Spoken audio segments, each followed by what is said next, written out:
Confessions of a Mask, written by Yukio Mishima.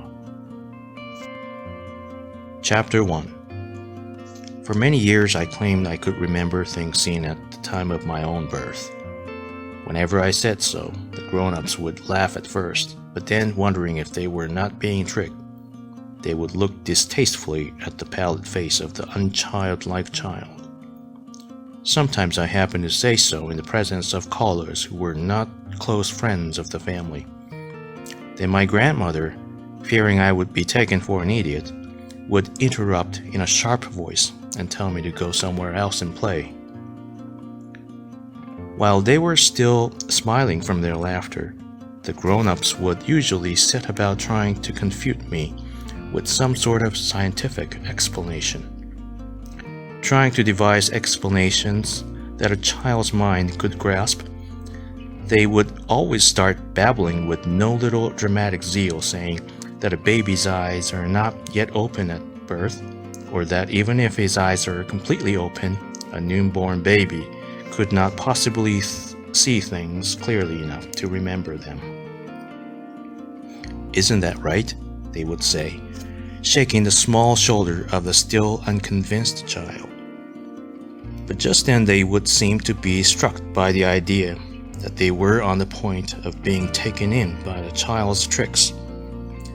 Even if we think he's a child, we mustn't let our guard down. The little rascal is surely trying to trick us into telling him about that. And then, what is to keep him from asking, with still more childlike innocence, where did I come from? How was I born? And in the end, they would look me over again, silently, with a thin smile frozen on their lips, showing that for some reason which I could never understand, their feelings had been deeply hurt. But their fears were groundless. I had not the slightest desire to ask about that. Even if I had wanted to ask, I was so fearful of hurting adults' feelings that the thought of using trickery would never have occurred to me. No matter how they explained, no matter how they laughed me away, I could not but believe I remembered my own birth. Perhaps the basis for my memory was something I had heard from someone who had been present at the time, or perhaps it was only my own willful imagination. However that may have been, there was one thing I was convinced I had seen clearly with my own eyes. That was the birth of the basin in which I received my first bath. It was a brand new basin, its wooden surface plain to a fresh and silken smoothness. And when I looked from inside, a ray of light was striking one spot on its brim. The wood gleamed only in that one spot and seemed to be made of gold. Tongue lips of water lapped up waveringly, as though they would lick the spot, but never quite reached it. And whether because of a reflection or because the ray of light streamed on into the basin as well, the water beneath that spot on the brim gleamed softly, and tiny, shining waves seemed to be forever bumping their heads together there. The strongest disproof of this memory was the fact that I'd been born, not in the daytime, but in the night in the evening. There could have been no streaming sunlight, even though teased with, so then it must have been an electric light. Without any great difficulty, I could still walk into the absurdity of believing that no matter if it had been midnight, a ray of sunlight had surely been striking at least at one spot on the basin. In this way, brim of that basin and its flickering light lingered on in my memory as something I had surely seen at the time of my first bath.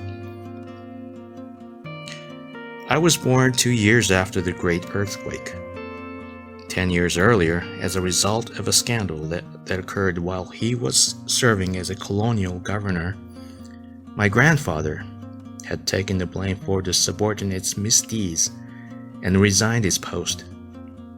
I'm not speaking euphemistically. Until now, I have never seen such a totality of foolishness in human beings as that my grandfather possessed. Thereafter, my family had begun sliding down the incline with a speed so happy-go-lucky that I could almost say they hummed merrily as they went.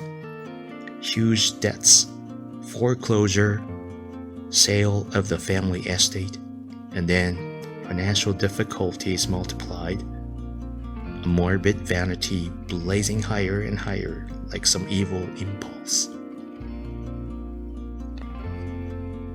As a result, I was born in not too good a section of Tokyo, in an old rented house. It was a pretentious house on a corner, with a rather jumbled appearance and a dingy, charred feeling. It had an imposing iron gate, an entry garden, and a Western-style reception room as large as the interior of a suburban church. There were 2 stories on the upper slope and 3 on the lower.